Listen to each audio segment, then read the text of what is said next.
আমাদের merit list বেরিয়েছে, but আমরা 2019-এ আমরা আবেদন করেছিলাম 3 বছর পরে। 2021-এ আমরা প্রথমে রানিং টেস্ট করছিলাম, তারপর আমরা এক্সাম দিলাম, এক্সামের পর আমরা মক টেস্ট দিলাম, সব কিছুর মধ্যে আমরা কোয়ালিফাই ছিলাম, কিন্তু মেরিট লিস্ট আসার পরে আমাদের নাম আসেনি।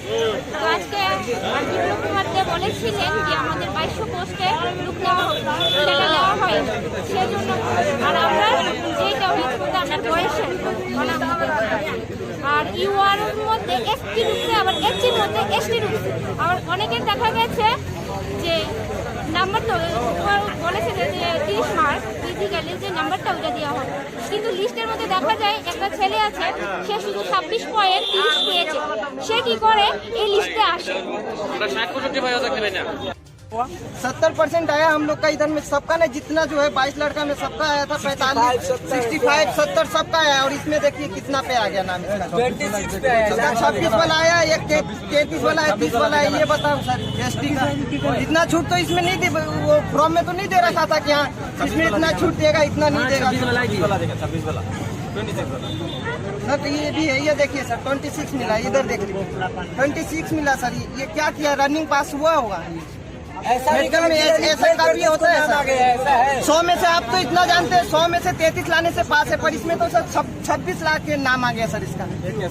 ये कैसे हो गया ये बताओ।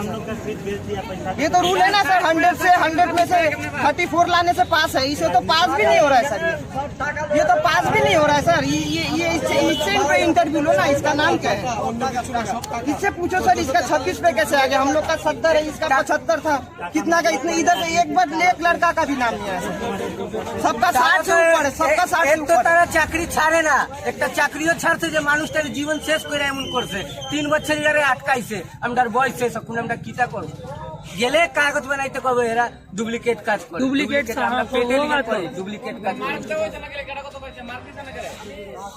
মার্কস দিত কেটা কিটা পাইছে, এটা তো একটা ছাড়ন গেলে নেটে তুমি সব ছাড়ছো, নাম ছাড়ছো, রানিং লিগা ছাড়ছো, একটা মাসের মতন দেখ ছাড়তো তো কে কত পাইছে না পাইছে। যখন আমরা একটু সুস্থ করলাম এটা নামেও মার্কসের উপরে আইছে, যার 33-32 আছে মিলায় ফিজিক্যাল সব দিয়ে তারপরে গেছে, এমন তো কোনো মার্কসও ছাড়া হয়েছে না। আমরা কেমনে জানতাম কি 10-এর বেলার নাম আইছে না 70 বেলার নাম আইছে, এটা আমরা জানুন কেমনে। তো 10 বছর পরে টিএসআর এর চাকরি ছাড়ছে, এর সরকার পাল্টি হইলে মানুষ টিকা রয়েছে 2017 ভিতরে, যখন সিপিএন আসলো ইন্টারভিউ নিছিল টিএসআর তো